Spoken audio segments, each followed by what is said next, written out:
welcome to morning coffee break.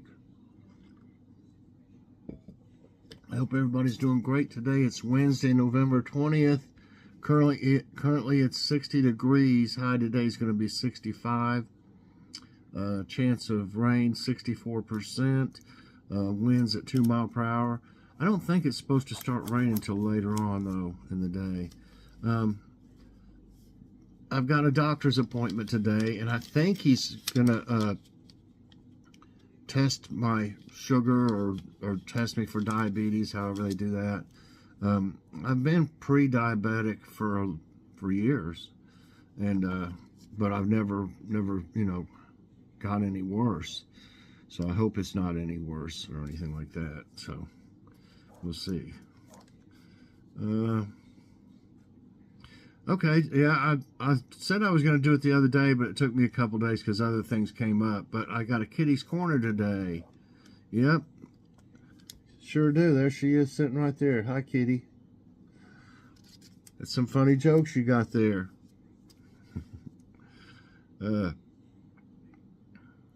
Okay, and yeah, she sat right here with me when I was doing it and watched the whole thing. You can see, I was like, wow, this is pretty cool. She's right here. Okay,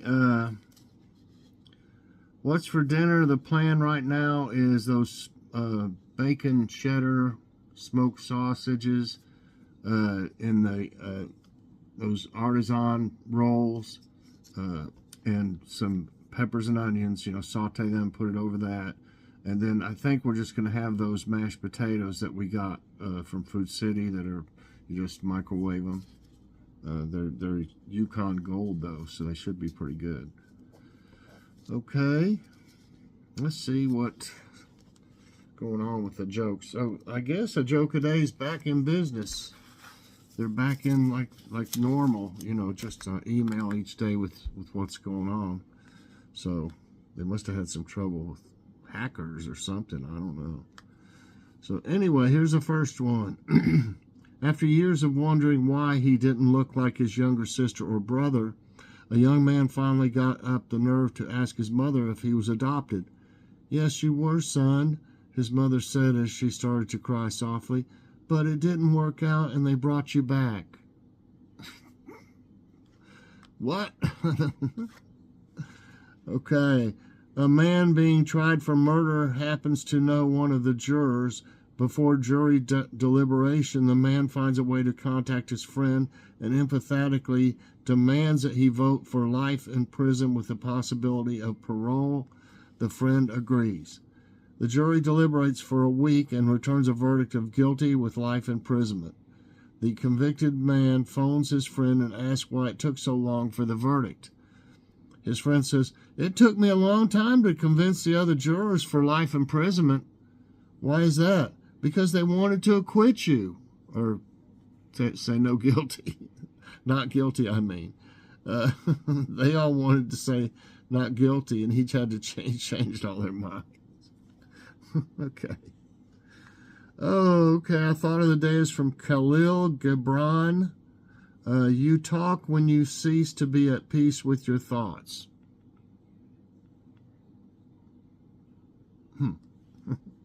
Okay. And what was that I thought might be good? Maybe it was this one. Let's see. Take quiz.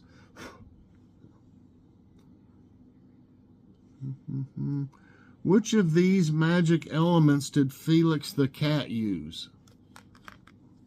Felix the cat. I remember him. That must be a picture of it. Let's see. If I get it back right.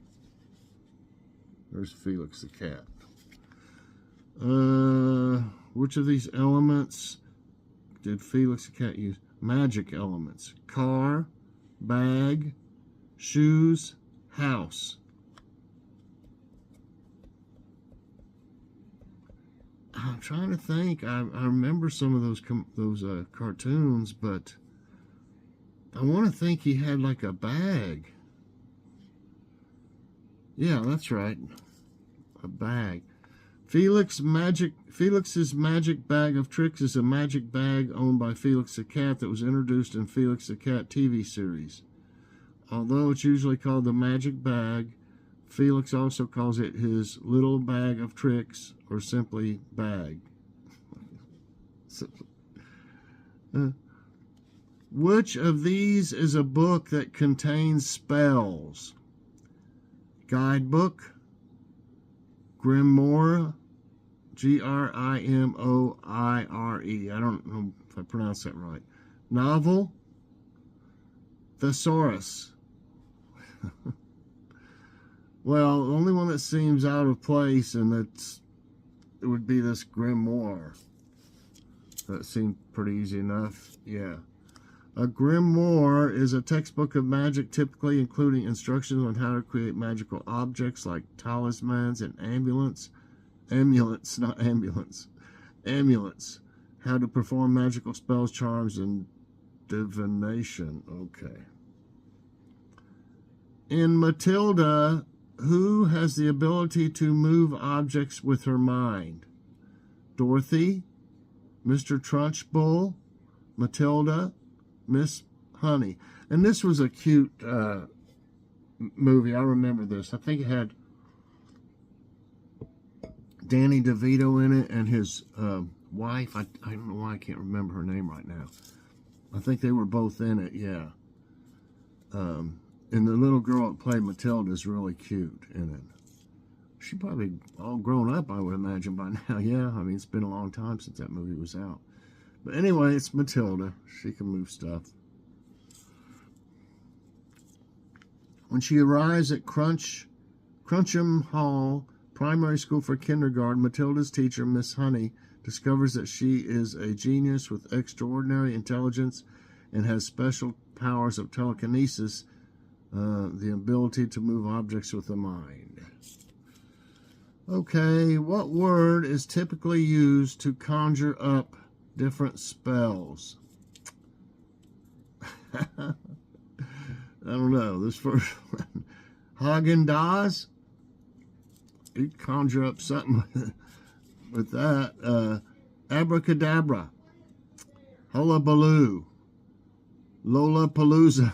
See what I mean?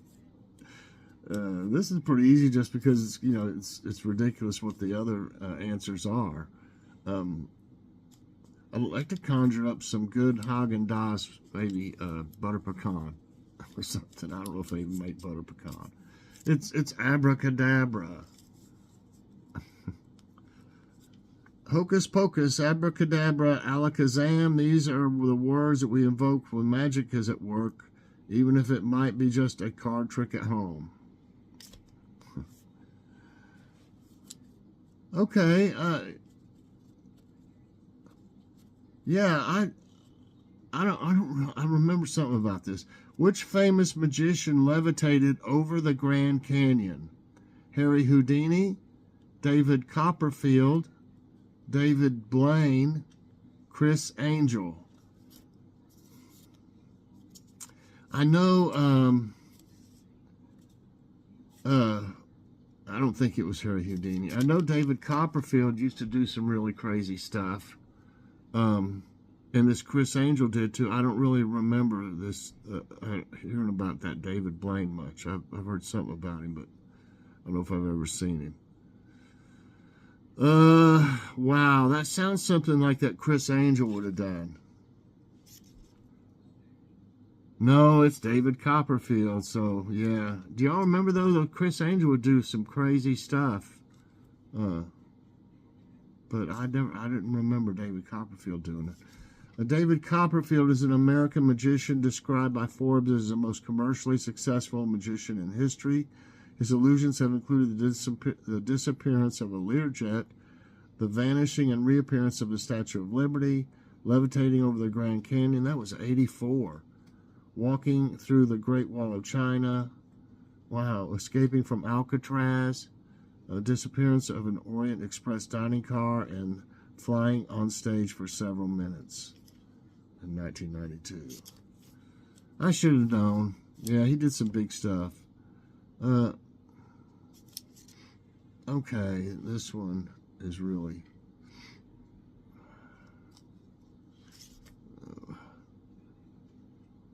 Okay,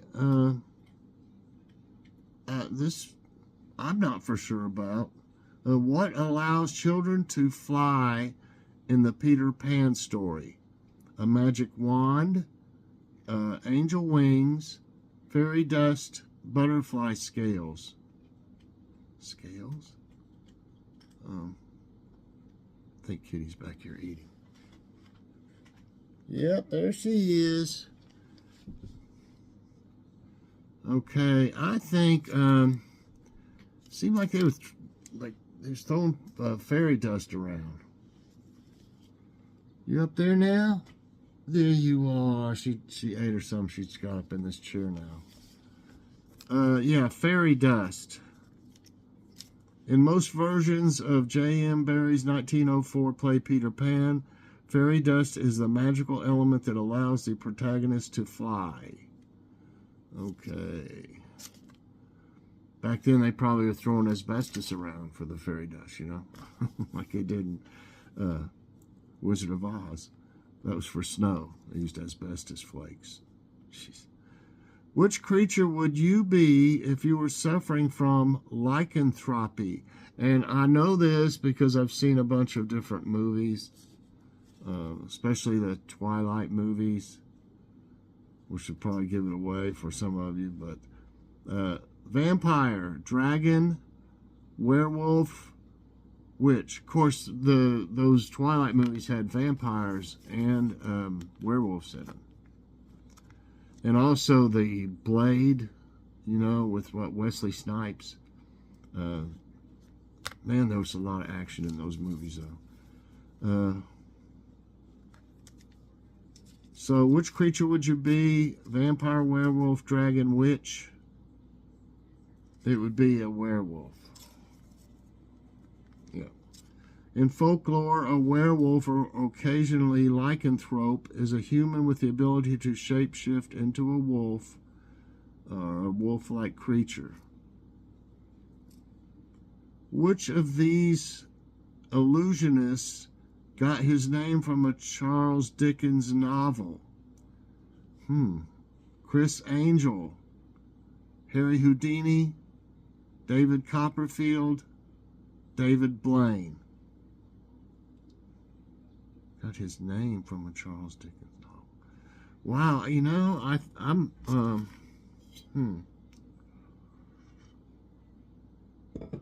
I'm thinking it's David Copperfield. Might be wrong.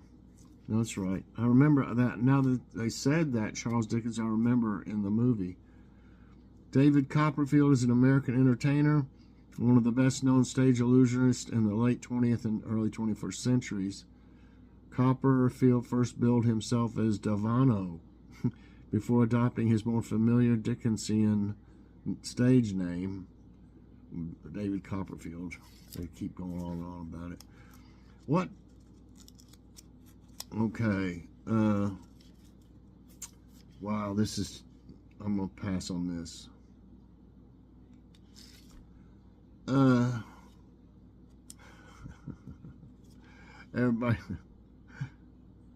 Everybody knows that, you know, what Lucky Charms is, right?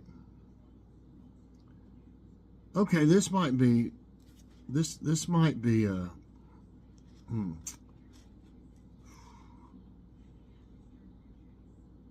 Okay, which of these magicians is known for his street performances on TV? Penn Jillette, Teller, Criss Angel, David Copperfield. Now, I'm not for sure about this because, you know, that first, you got Penn, obviously Penn and Teller. They kind of work together, you know. I don't think David Copperfield did much of that. He was more like the big Las Vegas, you know, type deals. I want to say Criss Angel. That's right. Street magic falls into two genres, traditional street performance and guerrilla magic. This style of street magic is associated with David Blaine, who popularized the term, and more recently Criss Angel, Darren Brown, and Cyril Takayama. Okay. One more. Okay. Maybe this might be good for some. I mean, not everybody might find this interesting. How do leprechauns earn their gold? Me gold. Give me back me gold. That's my imitation of that leprechaun in the Leprechaun movies. Give me back me gold. Making shoes, selling clovers, making hats, selling candy.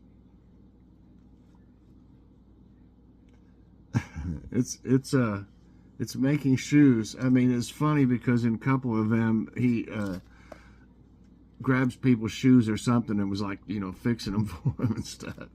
Before he killed them, of course. Okay.